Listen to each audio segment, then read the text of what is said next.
अस्सलाम वालेकुम दोस्तों, कैसे हैं आप सब लोग। अच्छा, ये वीडियो उनके लिए है जो कि पेपर से कह लें कि 2 से 3 दिन पहले तैयारी करना शुरू करते हैं। ठीक है, तो मैंने बनाई है मिड टर्म प्रिपरेशन के लिए।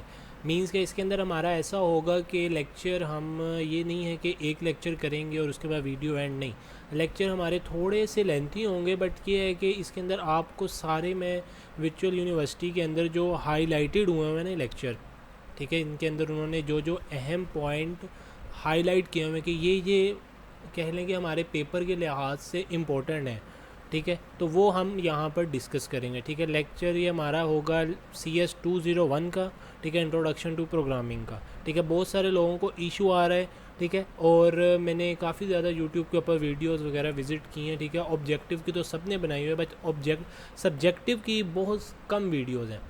तो मैं आप सबके लिए ये सब्जेक्टिव की वीडियो लेकर आया हूँ, तो आई होप आप लोग इसको सुनेंगे, इससे तैयारी करेंगे और आप मुझे सपोर्ट भी करेंगे। चलें जी, टाइम ज़्यादा वेस्ट नहीं करते और अपना लेक्चर हम स्टार्ट करते हैं। ठीक है जी, सबसे पहले हमारा इंट्रोडक्शन है। ठीक है, और ये देखें जी, तो सिर्फ इस पूरे पेज के अंदर से एक डेफिनेशन है जो कि इम्पोर्टेंट है, जिसको याद करना या जिसको समझना हमारे लिए बेहतर है। वो ये है कि व्हाट इज़ प्रोग्रामिंग। मींस के अगर हम प्रोग्रामिंग पढ़ने जा रहे हैं तो हमें पता होना चाहिए कि व्हाट इज़ प्रोग्रामिंग, प्रोग्रामिंग है क्या। ठीक है जी, एक छोटी सी डेफिनेशन लिखी हुई है। Program is a precious sequence of steps to solve a particular problem. ठीक है जी, प्रोग्राम हमारा कोई भी एक मखसूस प्रॉब्लम को कह लें कि स्टेप बाय स्टेप सॉल्व करने के लिए लिखा जाता है। ठीक है जी, और इसके अंदर इतना कोई अहम पॉइंट्स और इस पेज के अंदर नहीं है, क्योंकि अभी ये सिर्फ कह लें कि इंट्रोडक्टरी है। तो जो इंट्रोडक्टरी पार्ट होता है वो सिर्फ हमने समझना होता है, उसको इतना अच्छा हमने कोई याद नहीं करना होता। तो ये है कि ये एक इम्पॉर्टेंट डेफिनेशन है। ठीक है, जो आपकी ये मैंने हाईलाइट की है, तो इसको आप अच्छे से एक दफ़ा देख लीजिएगा। इसी के अंदर से आपके MCQs भी आएंगे, शॉर्ट क्वेश्चन, लॉन्ग क्वेश्चन। ठीक है, और मैं आपको साथ साथ बताता रहूँगा। ठीक है, ज़्यादातर लॉन्ग के अंदर हमारे कह लें कि वहीं आएंगे प्रोग्राम्स वगैरह। तो अब ये है वट वाई प्रोग्रामिंग इम्पोर्टेंट। ठीक है, ये सिर्फ हमें बताने के लिए है, ये नहीं कि इसके अंदर से आपसे पेपर में सवाल वगैरह पूछा जाएगा। ठीक है, ऐसा नहीं है। आप लोग एक दफ़ा पढ़ लीजिएगा, हो सकता है आ जाए, बट ये इतने इम्पोर्टेंट नहीं है। हम इस वीडियो में सिर्फ जो अहम अहम पार्ट्स हैं ना, उनको हम डिस्कस करेंगे। और देखिए जी, ये सिर्फ अभी सारा आपका इंट्रोडक्शन है, अंडरस्टैंड द फैक्ट्स। ठीक है जी, ये एक कह लें कि थोड़ा सा आपका इम्पोर्टेंट चीज़ है। इसके अंदर से सवाल पीछे भी आपके आए हुए हैं जो पास पेपर्स हैं। कमेंट। ठीक है, जब भी हमने अपना कोड लिखना है, ठीक है, एज आ कह लें कि अगर हम अपना प्रैक्टिकल में कर रहे हैं तब, या फिर हम रियल लाइफ के अंदर कहीं पे जॉब कर रहे हैं, तो कमेंट अपने प्रोग्राम के साथ लिखना मस्ट होता है। ठीक है, वक्ती तौर पे तो हम लिख रहे होते हैं, हमें समझ आ रही होती है, हाँ ठीक है ये हम लिख रहे हैं प्रोग्राम। बट जब इन फ्यूचर हम कुछ अरसे बाद उस प्रोग्राम को रीड करना बैठते हैं ना, तो हमें वो समझ नहीं आती कि हमने क्या लिखा हुआ। या कोई और प्रोग्राम अगर उसको पढ़ने की कोशिश करता है, ठीक है, तो उसके लिए मुश्किल होता है। तो ये है कि कमेंट जो होता है वो हम साथ साथ बताते रहते हैं कि ये इसलिए है। ठीक है जी, comment are used to explain the functionality of program. ठीक है, कि हम कहाँ पर क्या फंक्शनैलिटी यूज़ कर रहे हैं। It help to other programmer as well as creator. ठीक है, क्रिएटर कौन होगा, मीन्स के हम, of the program to understand the code. ठीक है, वही बात जो मैंने आपको कही कि ताकि हम अपने कोड को अंडरस्टैंड कर सकें। वक्ती तौर पे तो फ़्लो बना होता है, हमें समझ आ रही होती है, बट जब कोई और प्रोग्रामर आता है वो उसको रीड करने की कोशिश करता है, उसके लिए थोड़ा सा इशू होता है। और अगर हमने ख़ुद भी अपना प्रोग्राम अक्सर कभी जब आपने कोई 250-300 लाइनों का कोड आप लिखेंगे तो उसको दोबारा रीड आउट करना, पढ़ना, ठीक है, डीबग करना थोड़ा सा मुश्किल हो जाता है। तो इस सेक्शन को आपने अच्छे से एक दफ़ा पढ़ लेना है। ठीक है, इसका कॉन्सेप्ट आपने क्लियर कर लेना है, उसके बाद ये इतना कोई इम्पॉर्टेंट नहीं है। ठीक है जी, ये है पॉइंट टू बी रिमेंबर। ठीक है जी, ये आपके हर लेक्चर के एंड पे पॉइंट्स दिए हुए हैं कि जिन पॉइंट्स को आपको याद रखने की ज़रूरत है। ठीक है, और इसके अंदर एक ये मेन पॉइंट जिसके ऊपर मैं आपको बार बार कह रहा हूँ, don't forget to comment the code. ठीक है, ये एक मेन चीज़ है इस पूरे कहने के लेक्चर के अंदर। ठीक है, लेक्चर नंबर 1 के अंदर सबसे जो अहम चीज़ है वो यही है कि आप कमेंट को अंडरस्टैंड कर सकें। चलें जी, नेक्स्ट लेक्चर पर चलते हैं हम लोग। ठीक है जी, इसके अंदर हमारी समरी क्या है, software category system software, application software, history of C language, development of environment of C language. ठीक है, इनमें से कुछ चीज़ें ऐसी हैं जो कि हम पहले पढ़ के आ चुके हुए हैं, बट बार बार इसलिए हमें पढ़ाई जा रही है कि हो सकता है कि इसमें से दोबारा हमसे कुछ पूछा जाए।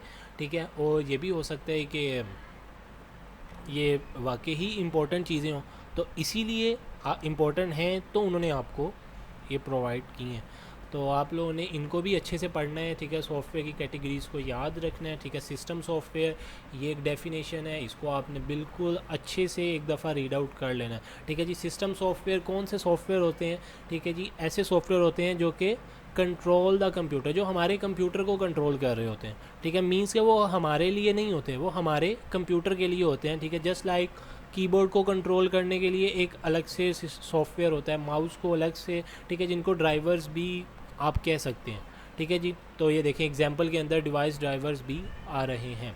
ठीक है, उसके बाद ऑपरेटिंग सिस्टम आ गया। ये भी आपने एक एक दफ़ा इनको रीड आउट लाजमी करना है। ठीक है, ये आपसे पूछे जा सकते हैं कि ऑपरेटिंग सिस्टम क्या है। ठीक है, ऑपरेटिंग सिस्टम ये है जिसके ऊपर हम सारा काम कर रहे हैं। ठीक है, इस टाइम में जिस सिस्टम के ऊपर बैठकर ये वीडियो बना रहा हूँ, ठीक है, ये भी मैं एक ऑपरेटिंग सिस्टम के ऊपर, ओएस के ऊपर अपना काम कर रहा हूँ। ठीक है, ओएस क्या होता है? जस्ट लाइक एंड्रॉयड है। ठीक है, आप मोबाइल फ़ोन यूज़ करते हैं, एंड्रॉयड अगर आपका कहते हैं कि सॉफ्टवेयर कह लें कि ख़राब हो गया, तो इसका मतलब कि आपका सॉफ्टवेयर नहीं ख़राब हुआ, आपका ऑपरेटिंग सिस्टम ख़राब हो गया, जिसकी वजह से आप अपने के मोबाइल को रन नहीं कर पा रहे।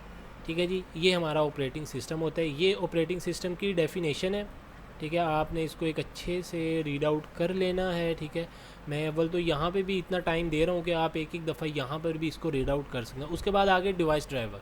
ठीक है, ये एक बहुत ही इंपॉर्टेंट चीज़ है। डिवाइस ड्राइवर्स क्या होते हैं? वो will see that the operating system has install special software to control these devices. ठीक है जी, वो कह रहा है कि हमने अब ये पढ़ना है कि ऑपरेटिंग सिस्टम के अंदर स्पेशल सॉफ्टवेयर इंस्टॉल किए जाते हैं जो कि हमारी डिवाइसेस को क्या कर रही होती हैं? कंट्रोल कर रही होती हैं। जैसे मैंने अभी आपको बताया कि सिस्टम सॉफ्टवेयर जो बनाए जाते हैं या वो किसके लिए इम्पोर्टेंट होते हैं? हमारे कंप्यूटर के लिए। हमारे लिए वो इतने नहीं होते, हमारे कंप्यूटर के लिए होते हैं, ताकि हमारा कंप्यूटर अच्छे से रन हो सके, चल सके। तो जैसे अब मैंने आपको बताया कि हमारा माउस है, कीबोर्ड है, प्रिंटर, स्पीकर, इन सब को चलाने के लिए हमें किसी न किसी सॉफ्टवेयर की ज़रूरत पड़ती है। तो सिस्टम सॉफ्टवेयर होता है, और सिस्टम सॉफ्टवेयर की आगे एक टाइप है डिवाइस ड्राइवर, जो हमारी डिवाइसेस को कह लें कि ड्राइव कर रहा होता है। The piece of software is called device driver software. ठीक है जी, when we attach a new device with the computer we need software to communicate with this device. ठीक है, वहीं बात आ गई, जब भी हम कोई नई डिवाइस कंप्यूटर के साथ लगाते हैं, अटैच करते हैं, तो हमें एक ऐसा कोई कह लें कि वे चाहिए होता है कि हमारी वो डिवाइस हमारे कंप्यूटर के साथ, हमारा कंप्यूटर उस डिवाइस के साथ बातचीत कर सके। तो इन दोनों की बातचीत करवाने के लिए, कम्युनिकेशन करवाने के लिए बीच में कौन कह लें कि पोस्टमैन बनता है? वो हमारा होता है डिवाइस ड्राइवर। अच्छा जी, आगे ये यूटिलिटी सॉफ्टवेयर है, इसका भी इतना कोई वो अहम नहीं है, आप एक दफ़ा इसको रीड आउट कर सकते हैं। एप्लीकेशन सॉफ्टवेयर आगे, ठीक है, ये इंपॉर्टेंट है जी, एप्लीकेशन सॉफ्टवेयर आपके ठीक है जी। अब ये सॉफ्टवेयर कौन से होते हैं?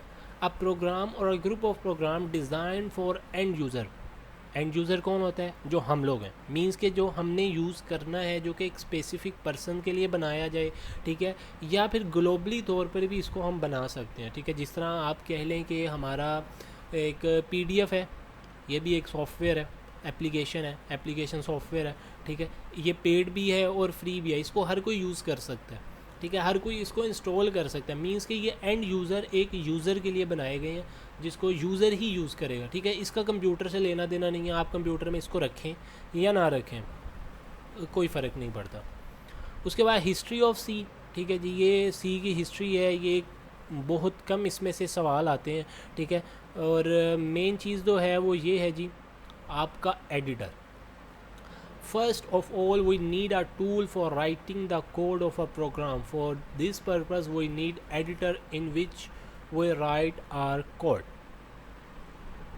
तो इसका क्या मतलब हुआ? मीन्स कि जब भी हमने, ज़ाहिरी सी बात है, कोई भी काम स्टार्ट करना है, जस्ट लाइक आपने पेपर ही स्टार्ट करना है, तो आपको पेपर के लिए पेन, मार्कर, स्केल, इंक, ठीक है जी, ये सब चीज़ें रिक्वायर होंगी। जब ये सारी चीज़ें रिक्वायर होंगी, हमारे पास ये सारी चीज़ें मौजूद होंगी, देन ही हम अपना काम कर सकते हैं। अगर हमने वर्चुअल यूनिवर्सिटी में पेपर देना है, तो अगर तो वहाँ पर कंप्यूटर होगा लैब के अंदर, देन ही हम अपना काम कर सकते होंगे ना, पेपर दे सकते हैं, अदरवाइज़ तो नहीं दे सकते। तो इसी तरह अगर हमने प्रोग्रामिंग करनी है, तो हमें प्रोग्रामिंग के लिए भी एक एडिटर की ज़रूरत होती है, जिसको IDE भी कहा जाता है, वो आगे जाके अभी हम पढ़ते हैं, ठीक है जी। तो वो कह रहा है कि सबसे पहला टूल है जो कि हमारे कोड को राइट करने में हमारी मदद करता है, कि हम इसके ऊपर अपना कोड राइट कर सकते हैं, ठीक है। तो for this purpose we use editor in which we write our code, ताकि इसके अंदर हम अपना कोड राइट कर सकें।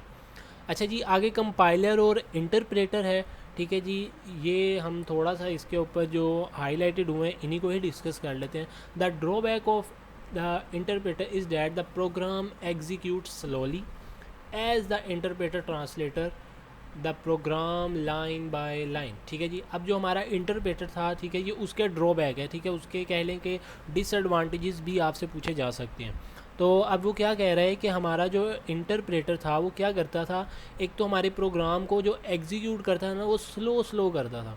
क्यों स्लो करता था? पहले एक लाइन रीड की, फिर दूसरी लाइन, फिर तीसरी लाइन, मीन्स के लाइन बाय लाइन रीड कर वो हमारे प्रोग्राम को एग्जीक्यूट कर रहा होता था। एग्जीक्यूट मीन्स के रन कर रहा होता था।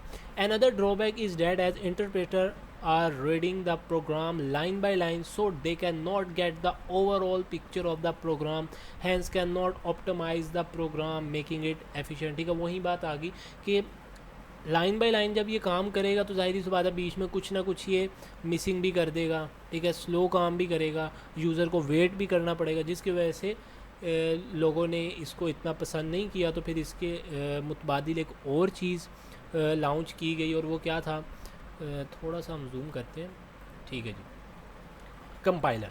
अब कंपाइलर क्या है? Also translate the English like code written in C into a language machine language which computer can understand, ठीक है जी। वो कह रहा है कि जो कंपाइलर है हमारा, ठीक है, वो क्या काम करता है, वो भी इंग्लिश ट्रांसलेटर की तरह ही कोड ट्रांसलेट कर रहा होता है, ठीक है। किस तरह ट्रांसलेट कर रहा होता है? हम C लैंग्वेज के कोड लिखते हैं, ठीक है, जो अभी हम आगे जाके पढ़ेंगे, तो उसको मशीन लैंग्वेज में ट्रांसलेट कर रहा होता है। अगर आपने DLD का सब्जेक्ट पढ़ा है तो उसके अंदर आपको आइडिया होगा कि हमारे कंप्यूटर के अंदर डाटा किस तरह से स्टोर हो रहा होता है, ठीक है, बिट, ठीक है जी, हेक्साडेसिमल, डेसिमल, ये सब कुछ आपने वहाँ पे पढ़ा होगा। The compiler read the whole program and translate it into machine language completely, ठीक है जी। हमारा इंटरप्रेटर क्या कर रहा था? Line by line. बट हमारा जो कंपाइलर है वो क्या कर रहा है?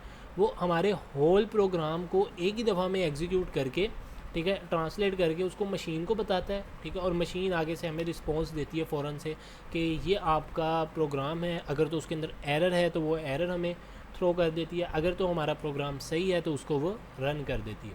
The difference between interpreter and compiler is that the compiler will stop translating if it find an error, ठीक है जी। वो कह रहा है कि जो इनके दरमियान मेन डिफरेंस है वो ये है कि इंटरप्रेटर जो होता है वो आपकी ट्रांसलेटिंग ना, जो जब ट्रांसलेट कोड एग्जीक्यूट हो रहा होता है, ठीक है, उसको स्टॉप नहीं करता, मीन्स के चलने देता कोड को।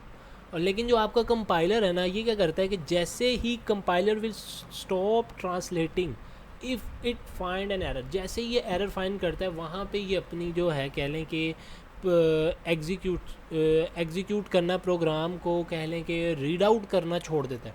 उधर ही बताया था कि यहाँ पे एरर है, ठीक है जी, तो इसको जब तक सही नहीं करोगे मैं आगे नहीं चलूँगा। तो इससे कह लें कि प्रोग्रामर को फ़ायदा भी हुआ है और थोड़ा सा नुकसान भी हुआ है, ठीक है जी।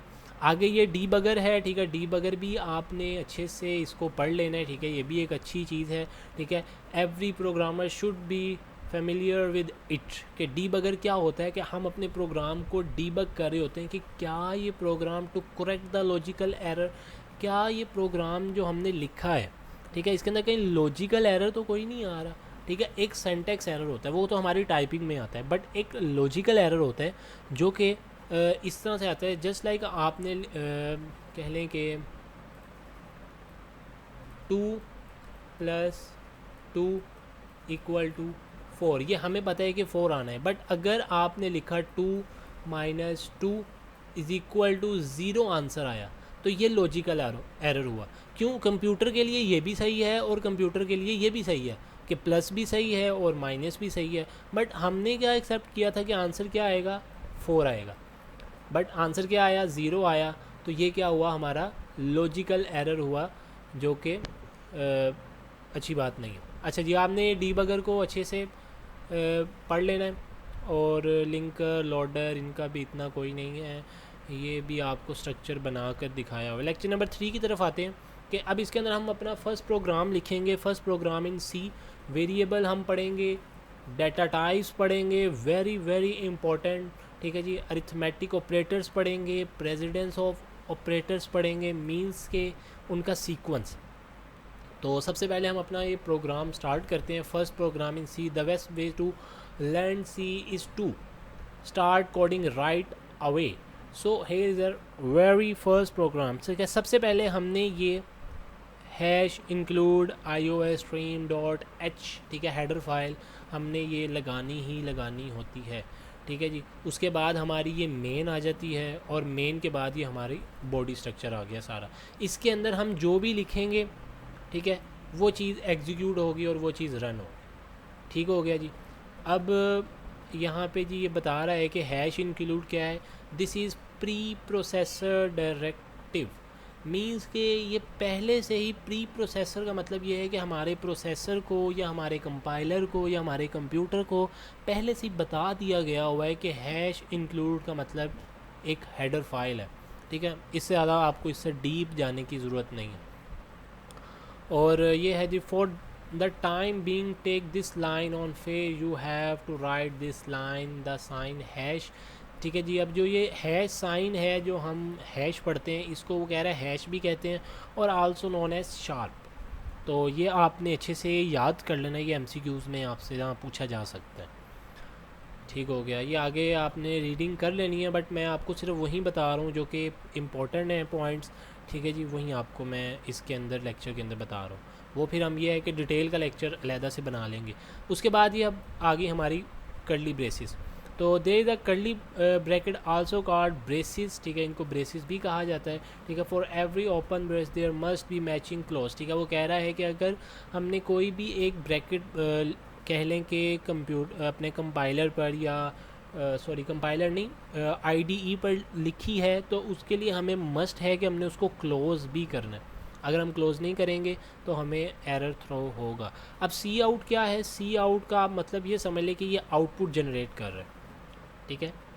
मीन्स के जो भी आपने इस कमांड के अंदर लिखा होगा वो आपको स्क्रीन पर आउट करवा देगा, थ्रो करवा देगा, ठीक है। Cout, this is also known as output stream in C and C plus plus, ठीक है। ये सी और सी प्लस प्लस में यूज़ होता है, हम यहाँ पे सी प्लस प्लस पढ़ रहे हैं, ठीक है जी। उसके बाद cout, take data from computer and set it to the output, ठीक है जी। वो कह रहा है कि जो सी आउट है वो डाटा ले रहा है कंप्यूटर से और उसको आउटपुट हमें स्क्रीन पर दिखा रहा है, वही बात जो हम पढ़े। अच्छा जी, आगे अब ये है साइन। तो ये जो अब ये जो साइन है, ठीक है, लेस देन के, ये क्या कर रहे होते हैं, indicate the direction of data, ठीक है। अब ये डाटा की डायरेक्शन इंडिकेट कर रहे हैं, मींस कि अगर हम ग्रेटर देन के साइन लगा देंगे तो और साथ सी इन लिख देंगे तो इसका मतलब कि हम यूज़र से कुछ इनपुट ले रहे हैं, ठीक है। तो इसका मतलब ये है कि इसको सी आउट को ऑलरेडी हमने डाटा दे दिया हुआ है, मीन्स के सी आउट की तरफ जा रहा है। देखिए यहाँ पे welcome to the virtual university of Pakistan, ठीक है। ये लाइन अगर हम अपने आईडीई पर लिखेंगे तो ये एग्जीक्यूट होकर हमें शो हो जाएगी, ठीक है। तो ये इंडिकेट कर रही है किसको, सी आउट को। अगर यहाँ पे सी इन होगा और ग्रेटर देन की ब्रैकेट्स होंगी तो फिर क्या होगा, हमारे ये ग्रेटर देन के सिंबल होंगे, तो फिर ये सी इन मीन्स के यूज़र से इनपुट ली जाएगी, वो भी आगे जाके हम पढ़ते हैं। अच्छा जी, वो कह रहे हैं the thing between the double quotes, जो ये आपके डबल कोट्स है, also known as character strings, ठीक है जी। इसको भी आपने अच्छे से पढ़ लेना। दे द सेमी कॉलन, ठीक है, ये आपने मस्ट याद रखना है कि जब भी हमने कोई लाइन लिखनी है या प्रोग्राम लिखना है तो हमने उसके एंड पर ये सेमी कॉलन लाजमी लगाना है। आप ये भी कह सकते हैं कि हमारा प्रोग्राम का ये एक लाइन टर्मिनेटर भी है, ठीक है, लाइन एंड करने वाला भी है, ठीक है। सिंपल वर्डिंग में मैं आपको बता रहा हूँ, ओके जी। आगे वेरिएबल है, during programming we need to store data. ठीक है जी। अब वेरिएबल क्या होते हैं कि जब भी हमने प्रोग्रामिंग करनी है तो हमें अपना डाटा किसी ना किसी वेरिएबल के अंदर स्टोर करवाना पड़ता है। ठीक है, तो अब जो वेरिएबल कांस्टेंट में क्यों नहीं करवाते हैं, बट कांस्टेंट के अंदर हम वो वैल्यू अपनी स्टोर करवाते हैं जो कि चेंज नहीं होनी होती। वेरिएबल के अंदर हम अपनी वो वैल्यू वो वैल्यू स्टोर करवाते हैं जो कि हम मींस के ड्यूरिंग प्रोग्राम एग्जीक्यूशन हो सकता है उसको चेंज होना पड़े। ठीक है, जब हम पॉइंटर वगैरह पढ़ेंगे तब आपको आइडिया हो जाएगा। तो ये है कि वेरिएबल में आपका डाटा कह लें कि जो भी स्टोर होता है वो चेंज हो जाता है during program execution, but constant के अंदर सेव नहीं होता। In program every variable has name, type, size and value. ठीक है, वो कह रहा है कि प्रोग्राम के अंदर जो कोई भी आप वेरिएबल यूज़ करते हैं, ठीक है, अब वो किस टाइप का है, उसका नाम क्या है, उसका साइज़ क्या है, उसकी वैल्यू क्या है, ठीक है, वो सब कुछ हम यहाँ पर रीड आउट करते हैं।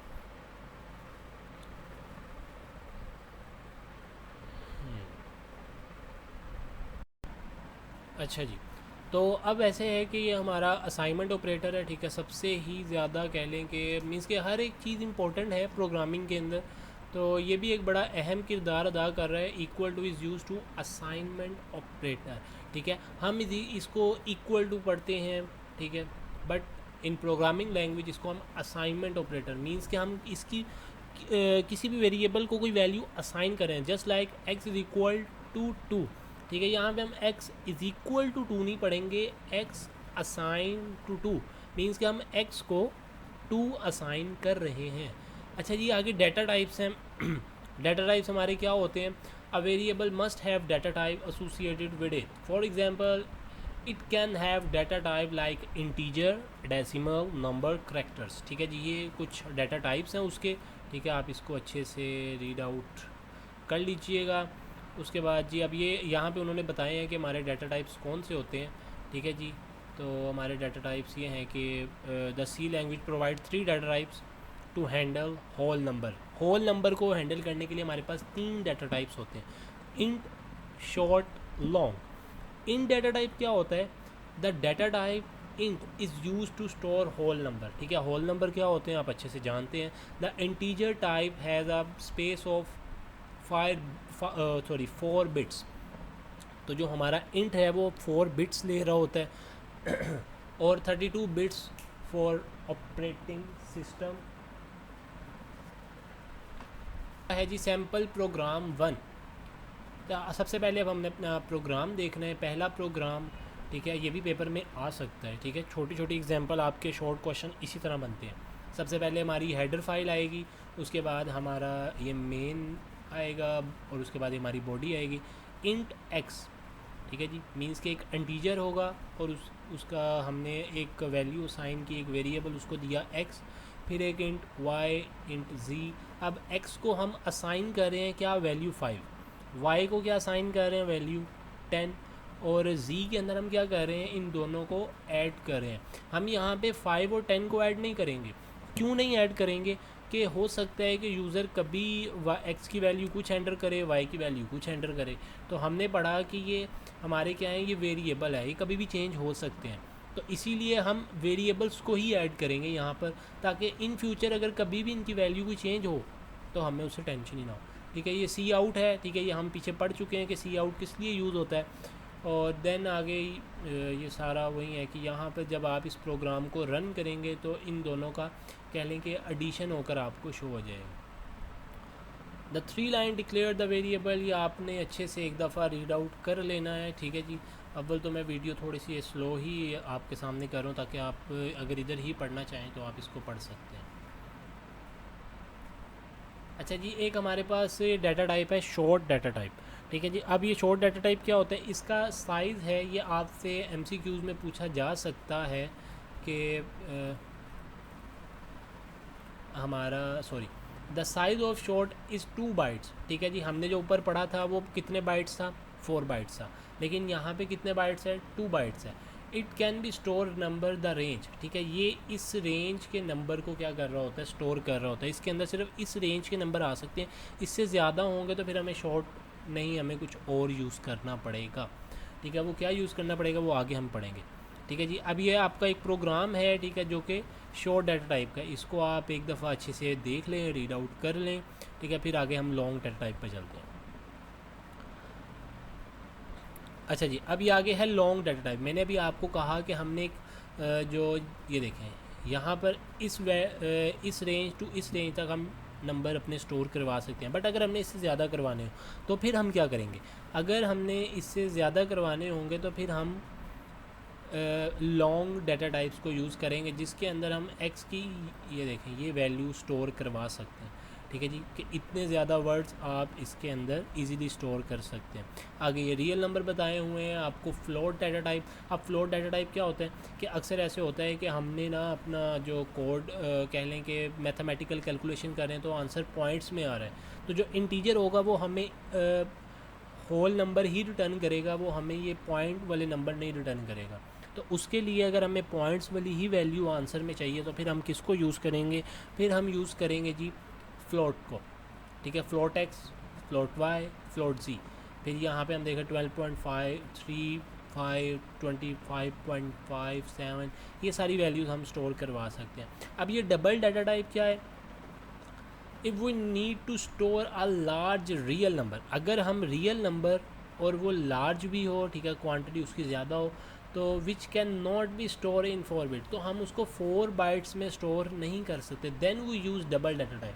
तो फिर हम किसको यूज़ करेंगे, डबल डाटा टाइप्स को। Normally the size of double is twice the size of float, means का जो साइज़ होता है फ्लोट का उससे कह लें कि 2 गुना ज़्यादा ही होता है। तो डबल एक्स मीन्स के अब ये देखें जी डबल एक्स और साथ ये आपको उन्होंने बताया कि इतने हम इसके अंदर वैल्यू स्टोर कर सकते हैं। अब ये जो हमारा करैक्टर है, करैक्टर क्या होते हैं इन सिंपल वर्डिंग आपको बता देता हूँ। ठीक है, लेक्चर पहले ही काफ़ी लंबा हो रहा है।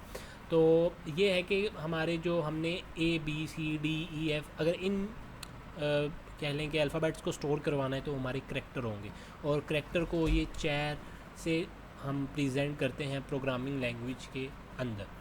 अच्छा जी, आगे ये अरिथमेटिक ऑपरेटर्स हैं। ठीक है जी, ये आप एक दफ़ा से टेबल अच्छे तरीके से रीड आउट कर लें। अगर आप ने पढ़ना है अव्वल तो ये बिल्कुल कॉमन से हैं, सब ने पढ़े ही होते हैं। ठीक है, तो ये है कि आप इसको एक दफ़ा अच्छे से रीड आउट कर लें। उसके बाद प्रेसिडेंस ऑफ ऑपरेटर्स, ठीक है, ये एक सबसे इम्पॉर्टेंट चीज़ है जो मैंने आपको पहले भी बताई थी। हर एक प्रोग्रामर को ये चीज़ लाजमी अपने जहन में रखनी चाहिए कि प्रेसिडेंस ऑफ ऑपरेटर क्या होते हैं। मींस के आपको सिंपल वर्डिंग में बताता हूँ कि आपने ये पोजीशन डिसाइड करनी है कि पहली पोजीशन पे कौन है, दूसरी, तीसरी, चौथी, पांचवी। ठीक है, इनकी पोजीशन कभी भी आगे पीछे नहीं हो सकती। ठीक है, आगे पीछे क्यों नहीं हो सकती, क्योंकि जब ये प्रोग्रामिंग लैंग्वेज बनी तो उन्होंने अपने कुछ रूल्स बनाए। ये रूल्स हैं कि पहले नंबर पे अगर तो पैरेंथेसिस हैं आपके, आपने जो भी कोड लिखा है तो वो एग्जीक्यूट होगा। उसके बाद आपके ये सारी चीज़ें एग्जीक्यूट होंगी, मल्टीप्लिकेशन, डिवीजन, मॉडुलस वगैरह। और उसके बाद एंड पर हमारा प्लस और माइनस मींस के एडिशन और सब्ट्रैक्शन यूज़ होंगे, एवेलुएटेड लास्ट। ठीक हो गया।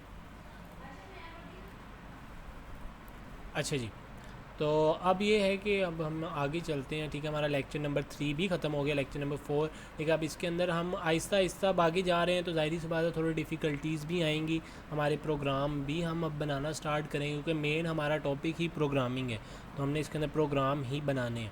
ठीक है जी, अब सबसे पहले एक आपको ये प्रॉब्लम दी हुई है, वो क्या है, calculate the average age of a class of 10 student.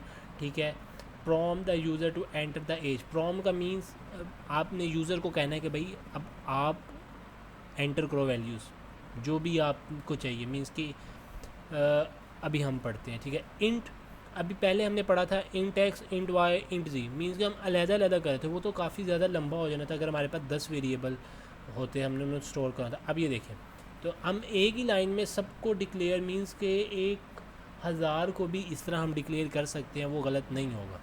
ठीक है जी, तो ये आपको लाइन बाय लाइन बता रहे हैं, आप एक दफ़ा इसको अच्छे से रीड आउट कर लें ताकि आपके लिए आसानी हो जाए। ठीक है जी, ये देखें, cout please enter the age of first student. Means के पहले स्टूडेंट की जो एज है वो एंटर करें। ये सी आउट ये तो हमने पढ़ लिया, लेकिन एक चीज़ नहीं आई है, वो क्या है, सी इन। ठीक है, अब आपने एज 1 हमने यहाँ पे उसको असाइन किया था, इंटीजर हमने यहाँ पे बनाया था वेरिएबल, ठीक है। तो अब हम उसके अंदर वैल्यू रखवा रहे हैं सी इन के अंदर ग्रेटर देन के साइन और एज 1, ठीक है। इस लाइन के हम वेरी नेक्स्ट लाइन पर हम सी इन की कमांड देंगे और एज 1 के अंदर वो वैल्यू स्टोर कराएंगे जो फर्स्ट स्टूडेंट में एंटर होगा। तो ये सी इन के बारे में कुछ लिखा हुआ है, ठीक है। सिंपल आपको मैं पहले भी बता चुका हूँ, फिर बता रहा हूँ कि सी इन हमारा क्या है, यूज़र से इनपुट लेने के लिए। चलें जी आगे। अब ये प्रोग्राम आपको बनाकर दिखाए हुए हैं कि किस किस तरीके से, ठीक है, हम this program calculate the average age of 10 student, ठीक है जी, एवरेज एज कैलकुलेट कर रहा है। तो ये आपने एक दफ़ा रीड आउट कर लेना है अच्छे से। ये देखें जी, ये अब आउटपुट आ रही है कि यूज़र ने पहले पे एंटर किया 12, 13, 12, ठीक है। अब ये जब 12 एंटर हुआ, ठीक है, तो सबसे पहली जो हमारी कमांड रन हुई वो ये हुई, please enter the first age of first student, ठीक है। तो यहाँ पर उसने 12 एंटर किया, 12 एंटर करते ही वो एज 1 की वैल्यू बन गई। एज 1 की वैल्यू बनते ही, ठीक है, वो एज 1 के अंदर स्टोर होगी। तो जब हमने यहाँ पर देखें टोटल एज, जब टोटल एज के अंदर एज 1 और बाकी सारी वैल्यूज़ भी ऐसी आ रही होंगी, सबके अंदर वैल्यू स्टोर होगी, उन सबको प्लस करेंगे। एवरेज का फॉर्मूला आपको पता है, नहीं पता तो ये हाईलाइट किया, इसको देख लें कि टोटल एज को divide by total values, number of values पर डिवाइड करेंगे। तो आप डिस्प्ले रिज़ल्ट और यहाँ पर हम एवरेज एज कर देंगे कि जो एवरेज है जो ज़्यादातर स्टूडेंट्स की है वो क्या है, 12 है। अब ये कुछ है, ये इतना कोई इम्पोर्टेंट नहीं है, ठीक है। आप इसको ख़ुद से अगर आप रीड आउट करना चाहें तो कर सकते हैं।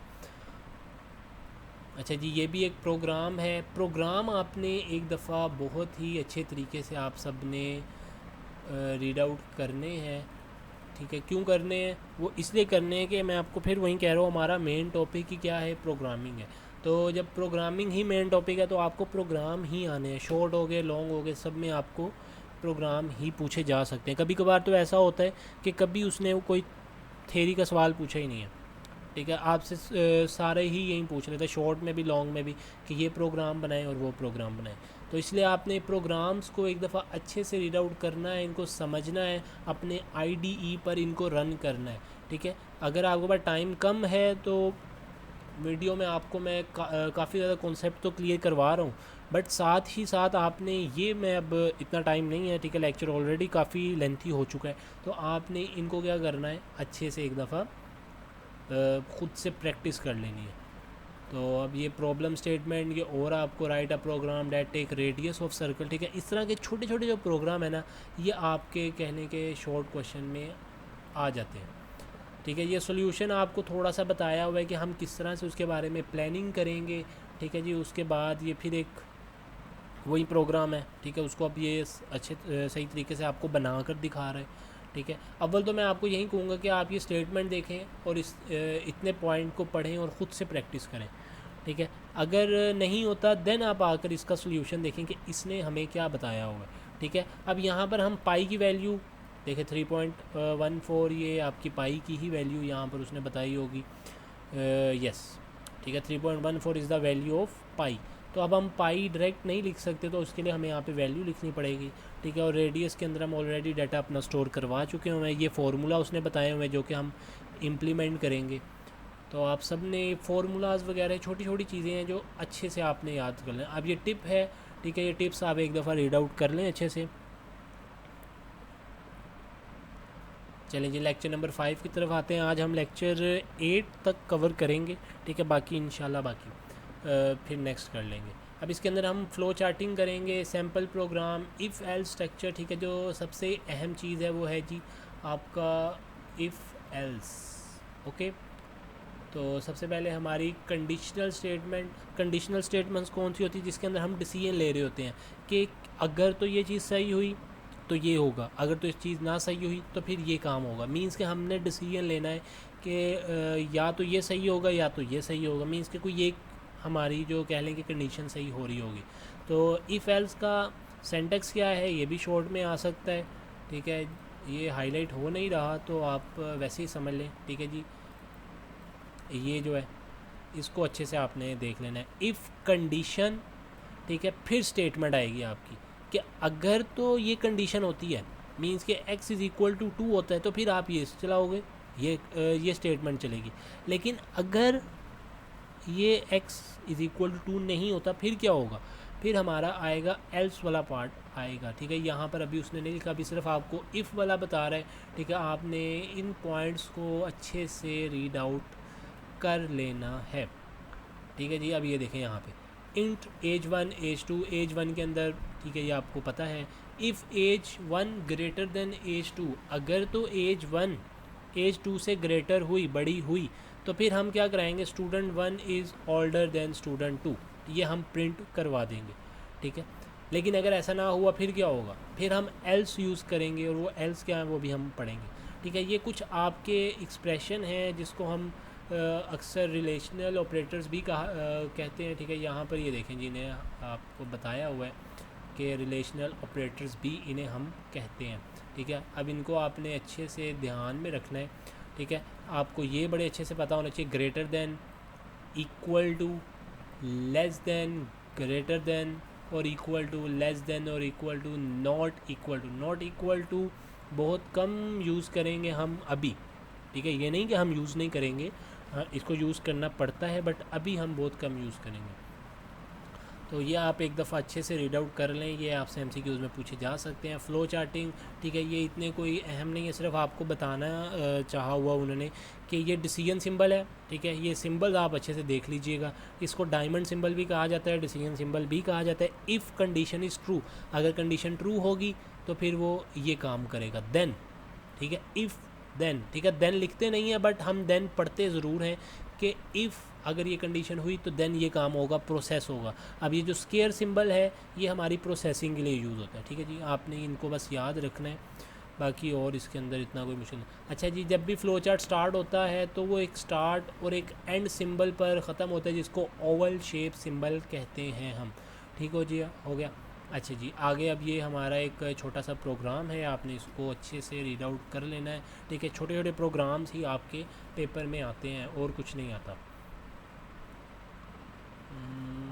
और क्या है जी इम्पोर्टेंट पॉइंट, ये देखें जी हमारा एल्स स्टेटमेंट आ चुकी है। अब ये क्या है, if Amar age greater than Amara age, तो अगर तो अमार की एज बड़ी हुई तो इफ़ देन क्या काम होगा, सी out Amar is older than Amara. But else अगर ऐसा नहीं होता कि अमार की एज उससे बड़ी नहीं होती, फिर क्या होगा, फिर ये होगा, फिर ये वाला पार्ट एग्जीक्यूट होगा, ये वाला इग्नोर हो जाएगा। Else C out Amar is younger than Amara. ठीक है, फिर इसको वो एग्जीक्यूट करेगा, इस ब्लॉक को एग्जीक्यूट नहीं करेगा, इसको इग्नोर कर देगा। क्यों, क्योंकि ये कंडीशन फॉल्स हो गई। अब ये हमारे कुछ लॉजिकल ऑपरेटर्स हैं, these are binary operator and takes 2 operands. ठीक है, ऑपरेंड्स क्या होते हैं आप ये समझ लेंगे, वैल्यूज़। ठीक है, ऑपरेटर हमारा होता है कि प्लस माइनस डिवाइड, ये ऑपरेटर्स हैं। ठीक है, ABCD इनको आप ऑपरेंड्स कह सकते हैं। ठीक है, ये एक थोड़े से इम्पोर्टेंट हैं आपके, इनको आपने अच्छे से याद रखना है कि ये एंड के लिए होता है और ये और के लिए होता है। ठीक है जी, ये देखें एंड और DLD के अंदर आप ऑलरेडी पढ़ चुके हैं कि एंड और क्या होते हैं। ठीक है, यहाँ पे भी उन्होंने बताया हुआ है कि expression 1 expression 2, true false false, ये एंड के अंदर हो रहा है। एंड के अंदर क्या होता है, अगर तो दोनों कंडीशन सही होंगी तो काम होगा, तो ट्रू होगा, अदरवाइज़ फॉल्स। लेकिन अगर यहीं और के अंदर हो, और के अंदर होता है कि अगर कोई एक भी कंडीशन ट्रू हो गई तो वो क्या कर देगा, उसको ट्रू कर देगा। मीन्स के कोई एक भी ट्रू होनी चाहिए, बस वो उसी को आंसर शो कर देगा। ठीक है जी, एक और इसका छोटा सा कह लें कि ट्रिक है, एंड मल्टीप्लाई है। ठीक है, किसी को भी अगर आप 0 से मल्टीप्लाई करेंगे तो आंसर 0 ही आएगा, बट जो और है वो प्लस है, तो 0 के अंदर अगर आप कोई भी वैल्यू ऐड करेंगे तो आंसर वो वैल्यू ही आएगी। ठीक है, तो जस्ट लाइक ट्रू 1 है। ठीक है, ये भी 1 है, ये भी 1 है, 1 1 1, इधर भी 1, ये तो एंड के अंदर भी सीखा है। लेकिन ये क्या है, 0, ये भी 0 0 0 0, मल्टीप्लाई में भी प्लस में भी, लेकिन फॉल्स। ठीक है जी, यहाँ पे देखें ये फॉल्स है, ये ट्रू है।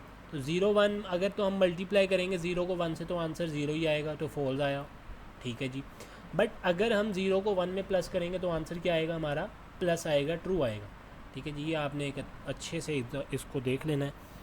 अच्छा जी, आगे हम चलते हैं। अब हमारा क्या है, वही एक्सप्रेशन नॉट क्या होता है, ठीक है। नॉट ऑपरेटर भी आप पढ़ लें, ठीक है, ये बड़ा ही इम्पोर्टेंट है।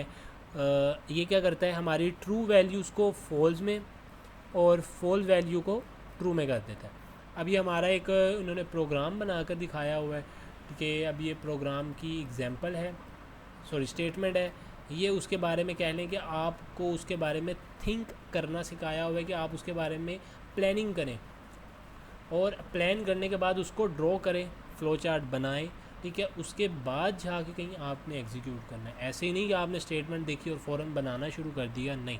आपने फ़र्स्ट क्या करना है, उसको अंडरस्टैंड करना है, उसके बारे में प्लान करना है कि यहाँ से मैं स्टार्ट करूँगा, इन वेरिएबल्स के अंदर मैं डाटा इनपुट लूँगा, ठीक है। डबल अमाउंट, डिस्काउंट, पेएबल, हमारी ये अमाउंट्स वगैरह ज़्यादा हो सकती हैं, कम हो सकती हैं।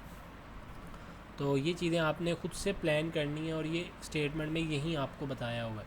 अब ये टिप्स हैं, टिप्स यही हैं कि always put the braces in if and else structure. जब भी आपने इफ़ एल्स स्ट्रक्चर लगाना है, ठीक है, ये देखें, इफ़ साथ ये ब्रैकेट आ गए, एल्स ब्रैकेट, ब्रैकेट आपने मस्त लगानी है, ठीक है जी।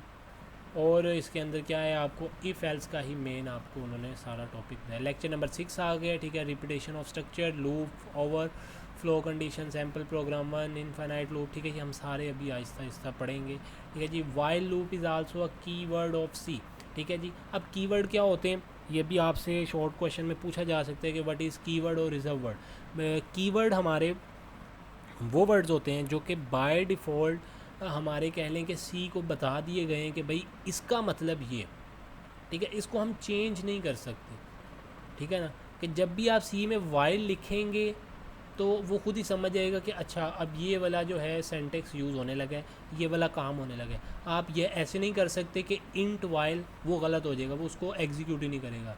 While mean don't it till the condition is true, ठीक है। वाइल का मतलब ये होता है कि जब तक कंडीशन सही नहीं होती तब तक आप ये काम करते जाओ, ठीक है। जब तक कंडीशन ये सही है या चल रही है तब तक आप करो, जैसे वो कंडीशन रॉन्ग हो प्रोग्राम टर्मिनेट कर देना। While logical expression, for example logical क्या होगा, x is greater than y। अगर तो जब तक x जो है वो ग्रेटर देन y है तब तक चलता रहेगा, जैसे ही वो स्मॉलर होगा वैसे स्टेटमेंट हमारी रुक जाएगी। या आपने इसके बारे में हैंड आउट से रीड आउट कर लेना है, इतना कोई इम्पोर्टेंट नहीं है ये। हाँ, ये चीज़ इम्पोर्टेंट है, ये आपने प्रोग्राम अच्छे से पढ़ लेने हैं, ठीक है जी। वाइल नंबर लेस देन और इक्वल टू 1000 मीन्स के जब तक जो नंबर है हमारा कम है और बराबर है 1000 के, तब तक क्या करते जाओ, सम में ऐड करते जाओ, ठीक है। ये फार्मूला आप चलाते जाओ। लेकिन जैसे ही ये प्रोग्राम टर्मिनेट होगा तो फिर ये यहाँ से बाहर आ जाएगा, ठीक है। यहाँ से स्टार्ट होके यहाँ पे ये एंड हो रहा है, तो यहाँ से फ़ौरन बाहर आ जाएगा जैसे ही ये प्रोग्राम हमारा गलत होगा। मीन्स कि यहाँ पे जैसे ही 1001 वैल्यू आएगी, ख़राब हो गया हमारा प्रोग्राम, कंडीशन गलत, बाहर। अच्छा जी, ये भी आपको प्रोग्राम दिए हुए हैं, आपने बस प्रोग्राम अच्छे से एक दफ़ा रीड आउट कर लेने हैं, ठीक है। अगर एक एक प्रोग्राम को समझाने बैठा तो बहुत ज़्यादा टाइम हो जाएगा, ठीक है। और इतनी लंबी वीडियोस वैसे ही आप देखते देखते बोर हो गए होंगे। अच्छा जी, अब ये हमारे फ़्लो चार्ट इन्होंने बनाकर दिखाए हुए हैं कि हमारे फ़्लो चार्ट ऐसे बनेंगे। फ़्लो चार्ट ये होता है कि आपने जब भी प्रोग्राम कोई भी बनाना है, ठीक है, कुछ भी आपने अपने प्रोग्राम के अंदर लिखना है बॉडी के अंदर, ठीक है, तो उससे पहले आपको ये बनाने पड़ेंगे, ठीक है। मीन्स कि आपको उनके बारे में थिंक करना है, सोचना है कि यार ये कैसे होगा, ठीक है। उसके बाद अगर आप तस्वीर बना लेंगे, फ़्लो चार्ट बना लेंगे, तो आपके लिए आसानी होगी प्रोग्राम बनाने में, ठीक है जी। ये भी कुछ फ़्लो चार्ट बनाए हुए हैं, ठीक है। ये फ़्लो चार्ट है, ठीक है, इसको एक दफ़ा अच्छे से पढ़ लीजिएगा। और ये उसका क्या है, the program calculate the factorial of a given number, ठीक है। ये बहुत ही आपका कह लें कि इम्पोर्टेंट है, इसको हाईलाइट कर लेते हैं। आपने इसको अच्छे से प्रोग्राम को करना है, ये अक्सर पेपर में पूछा जाता है, ठीक है। आपने फैक्टोरियल फाइंड आउट करना है। अब देखें यहाँ पे इनपुट ली जा रही, प्लीज़ एंटर अ नंबर, ठीक है। तो नंबर जो होगा वैल्यू उसके अंदर हमारा सी इन के थ्रू हम डाटा स्टोर करें, लेकिन बाय डिफ़ॉल्ट उसकी क्या वैल्यू है, 1 है। तो अब ये while loop number greater than 1, अगर तो जो नंबर है वो ग्रेटर दैन 1 जब तक होगा तब तक आपने फैक्टोरियल कैलकुलेट करना है। फॉर एग्ज़ाम्पल हमने उसको 10 दिया, ठीक है जी, तो सॉरी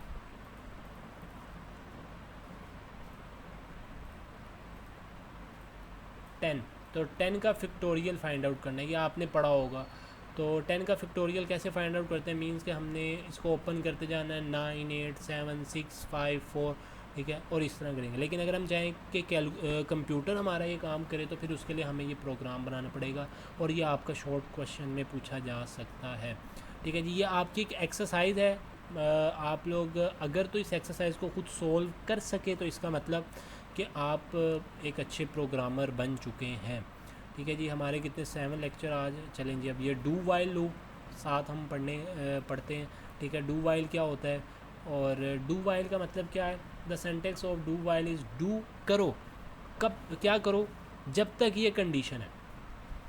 मीन्स के इसका मतलब ये है कि आपने काम अपने कंपाइलर को कह रहे हो कि तब तक काम करते रहो, डू काम करते रहो जब तक ये कंडीशन फॉल्स नहीं हो जाती, ठीक है, तब तक ये लूप चलता रहेगा, ठीक है जी। वाइल भी ऐसे ही था, ठीक है, डू वाइल भी कह लें कि कुछ इनमें काफ़ी ज़्यादा सिमिलरिटीज़ है। अच्छा जी, ये देखें जी, ये हमारा डू वाइल है, do while process condition is true no, तो वापस इधर,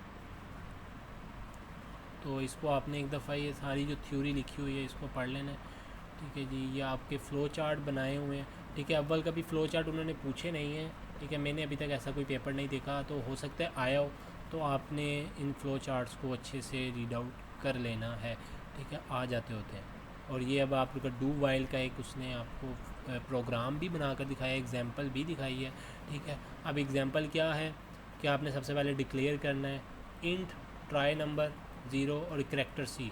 डू वाइल डू करो क्या, cout please enter a character between A to Z, ठीक है। ये तब तक चलता रहेगा जब तक हमारा जो कह लें कि वैल्यू है वाइल, जब तक ये देखेंगे ट्राई नंबर जो है लेस देन और इक्वल टू 5 नहीं हो जाता, तब तक हमारा जो ये लूप है ये चलता रहेगा। जैसे ही ये रुकेगा, मीन्स के रॉन्ग होगा, फॉल्स होगा, वैसे ही ये क्या कर जाएगा, स्टॉप कर जाएगा, ठीक है जी। इसको आप अच्छे से देख लें, ठीक है। सी इन हुआ, सी की वैल्यू बन गई जो भी यूज़र ने एंटर की, ठीक है, वो यहाँ पर आकर कैर में स्टोर होगी। उसके बाद इफ़ सी इक्वल टू, अब हमने यहाँ से एक चीज़ है जी, मैंने आपको कहा कि ये जो है ये तो असाइनमेंट है, बट अगर हमने किसी को इक्वल टू यूज़ करना हो, फिर हम क्या करेंगे, डबल इक्वल टू का साइन यूज़ करेंगे, जो कि किसके बराबर होगा, हमारे सिंगल इक्वल टू का, ठीक है। ये बड़ी ही एक इम्पॉर्टेंट चीज़ है, इसको आपने अच्छे से याद रखना है कि डबल इक्वल टू किसके इक्वल होगा, सिंपल इक्वल टू के, जो हम लोग यूज़ कर रहे होते हैं, ठीक है। अगर इफ़ सी जो है वो इक्वल टू जी, अगर तो सी जो है वो जेड के इक्वल आ जाता है, तो फिर आपने ये मैसेज उसको शो करवा देना है कि आपने जो है योर गैस इज़ करेक्ट, आपने नंबर सही करेक्ट किया जो भी यहाँ पे लिखा हुआ है। एल्स, लेकिन अगर ऐसा नहीं होता तो ट्राई नंबर +1 और दोबारा से लूप चलेगा और आपको कहेगा अभी दोबारा एंटर करो, ठीक है। तब तक काम करता रहेगा हमारा डू वाइल, तब तक आपको स्क्रीन पर आउटपुट शो करता रहेगा, ठीक है, जब तक हमारी ये कंडीशन कह लें कि फॉल्स नहीं हो जाती, ये वाली, या ट्रू नहीं हो जाती, number less than equal to 5 नहीं जब तक आ जाता, तब तक ये काम होता रहेगा। जैसे ही 5 के इक्वल आएगा रुक जाएगा। अच्छा जी, एक और आपको प्रोग्राम बनाकर दिखाया हुआ है, आप इसको भी देख सकते हैं। अब फॉर लूप, ठीक है, बहुत ही इम्पोर्टेंट है, ठीक है। फॉर लूप का मतलब क्या होता है कि आपने अपने प्रोग्राम को या अपने कह लें कि लूप को बताना है कि फॉर मींस के लूप चलाते रहो, ठीक है जी। क्या है, इनिशियलाइजेशन कंडीशन, आपने कंडीशन इनिशियलाइज करनी है, कंटिन्यूटेशन कंडीशन के आपने बताना है कब तक वो कंडीशन चलेगी और इंक्रीमेंट होगा कि नहीं होगा, ठीक है। अब यहाँ पे स्टेटमेंट है, ये हम फॉर लूप है जी। For counter is equal to 0, counter जब तक काउंटर लेस देन 10 है, ठीक है, तब तक क्या करते रहो, काउंटर में 1 प्लस करते जाओ, और जब तक 1 प्लस होता रहेगा, ठीक है, तब तक यहाँ पर हमें स्क्रीन पर काउंटर वो प्रिंट करता रहेगा। जैसे ही क्या होगा, हमारा कह लें कि काउंटर 10 से बड़ा होगा, मींस के या कह लें कि 9 होगा या 10 के बराबर होगा, वैसे ही ये लूप रुक जाएगा, उससे आगे नहीं चलेगा। ठीक है जी, ये आपने फॉर लूप अच्छे से याद कर लेना है, इसका सेंटेक्स आपने याद रखना है। ठीक है जी, ये देखें जी, काउंटर 5 से स्टार्ट हो रहा है, काउंटर लेस देन 5, जब तक 5 से वो कम है तब तक काउंटर में प्लस करते रहो। मींस के ये वाला जो आप अगर रन करेंगे ये तो रुकेगा ही नहीं, ये चलता रहेगा क्योंकि बाय डिफ़ॉल्ट आपने उसको 5 वैल्यू दे दी है, तो 5 से वैल्यू तो कम होने वाली है नहीं, 5 से वैल्यू ज़्यादा होती जाएगी। ठीक है, डबल जो है प्लस का मतलब है कि आप जो काम इधर कर रहे थे, counter is equal to counter +1, वो यहाँ पे सिर्फ आप ये 2 सिंबल लगा कर यूज़ कर रहे हैं, डबल ये प्लस। ठीक है, इसका मतलब होता है कि +1 हो रहा है, इंक्रीमेंट हो रहा है। अभी आपको एक प्रोग्राम बताया हुआ है, इंट एक काउंटर है, for loop counter is equal to 1, by default 1 है। ठीक है जी, काउंटर जब तक कम है 10 से और इक्वल टू है तब तक काउंटर के अंदर काउंटर +1 आप करते रहो। यहाँ पर आप, ठीक है जी, ये भी सिंबल आप यूज़ कर सकते हैं। ठीक है जी, और ये स्टेटमेंट है, ये आपका 2 का टेबल जो है वो प्रिंट हो रहा है। ठीक है जी, यहाँ पे भी है। तो आप अगर आपसे पेपर में पूछा जाता है कि 2 का टेबल आप प्रिंट करें या 3 का, 4 का, तो उसके लिए ये सेंटेंस है। अब ये जो लिखा जा रहा है ये तो हमें स्क्रीन पर वैसे ही हम हार्ड कोडेड लिख रहे हैं, ये हमें प्रिंट हो रहा है, बट ये जो है ये डायनामिकली हमारे पास डाटा आ रहा है यहाँ से लूप चल के। ठीक है, उसके बाद ये भी हमने हार्ड कोडेड लिखा है, यहाँ पर भी ये भी हार्ड कोडेड है। अब काउंटर क्या होगा, जो हमारा काउंटर फर्स्ट टाइम होगा क्या, 1 होगा। ठीक है, तो 1 से मल्टीप्लाई होकर 1 आंसर आ जाएगा, 2 आंसर, 2 मल्टीप्लाई बाय 1 आंसर 1। लेकिन जब दोबारा चलेगा तो एक दफ़ा इंक्रीमेंट हो चुका होगा, उस टाइम इसकी वैल्यू 2 होगी। ठीक है जी, तो यहाँ पर जब 2 2 4 हो जाएगा। तो इस तरह से ये हमारा कुछ काम करेगा। ठीक है, आपने इसको अच्छे से देख लेना। ये देखें जी, ये आउटपुट दिखाई हुई है आपको। ठीक है, ये 2 का टेबल प्रिंट हो रहा है। बाय डिफ़ॉल्ट वैल्यू 1 थी, अगर बाय डिफ़ॉल्ट वैल्यू 0 होती तो फिर क्या होना था, 2 × 0 इज़ इक्वल टू 0। और अगर आप 0 के अंदर प्लस प्लस करते जाएंगे, ठीक है, तो वो भी इशू क्रिएट हो सकता है, आपका प्रोग्राम हो सकता है सही से बिहेव ना करे। तो ये अब आपके कुछ प्रोग्राम्स हैं, आप इनको देख सकते हैं। इंक्रीमेंट डिक्रीमेंट ऑपरेटर जो उन्होंने पहले ही आपको बता दिया है। ठीक है, मैं भी आपको बता चुका हूँ कि इंक्रीमेंट क्या होते हैं। ठीक है, आपने 1 ऐड करना है। ठीक है, add 1 to a variable counter. ठीक है, बट जो डिक्रीमेंट क्या होगा कि जिस तरह डबल प्लस था इस तरह डबल माइनस हो गया, तो इसके अंदर कोई मुश्किल चीज़ नहीं है। आपको अगर कभी पेपर में आए तो आपने इसके अंदर कन्फ्यूज़ नहीं होना। ओके, तो आप कुछ इस तरह से भी काम कर सकते हैं कि x is equal to x + 4। ठीक है, ये MCQs में आपसे पूछे जा सकते हैं। तो आप ये भी कर सकते हैं x is equal to +n equal to 4। ठीक है, हो गया। आप इस तरह से भी लिख सकते हैं, माइनस में भी आप लिख सकते हैं। ठीक है, उसके बाद मल्टीप्लिकेशन, जैसे यहाँ पे मल्टीप्लिकेशन है। ठीक है, आप ये इन्होंने यूज़ किया, हम इस तरह भी यूज़ कर सकते हैं क्योंकि x ही मल्टीप्लाई हो रहा है ना इसी वेरिएबल से, तो इसको लिखें या ना लिखें तो तब भी हमारा काम चल जाएगा। उसके बाद डिवीज़न है, तो डिवीज़न को हम ऐसे यूज़ कर सकते हैं। मोड है, मोड को भी ऐसे यूज़ कर सकते हैं। ये एग्जांपल आपको दी हुई है, आपने इस एग्जांपल को अच्छे से रीड आउट करना है। ठीक है, देखें यहाँ पे डबल प्लस जो है इंक्रीमेंट ऑपरेटर इसको यूज़ कर रहा है और यहाँ पर भी उसी लॉजिक को यूज़ कर रहा है जो उसने हमें ऊपर बताई। अब ये टिप है, कमेंट शुड बी मीनिंगफुल। ठीक है जी, कमेंट आपने लाजमी करना है। ठीक है, आपको बार बार कमेंट का बता रहे हैं, इसलिए बता रहे हैं कि ये एक बहुत ही इम्पॉर्टेंट चीज़ है। ठीक है जी, आज की वीडियो हम यहीं पे करते हैं, नेक्स्ट हम लेक्चर नंबर 8 से स्टार्ट करेंगे। तो तब तक के लिए आपका शुक्रिया वीडियो देखने का। ठीक है, आई होप आपको काफ़ी ज़्यादा कॉन्सेप्ट क्लियर हुए होंगे और please like and subscribe my channel to support me. Thank you so much.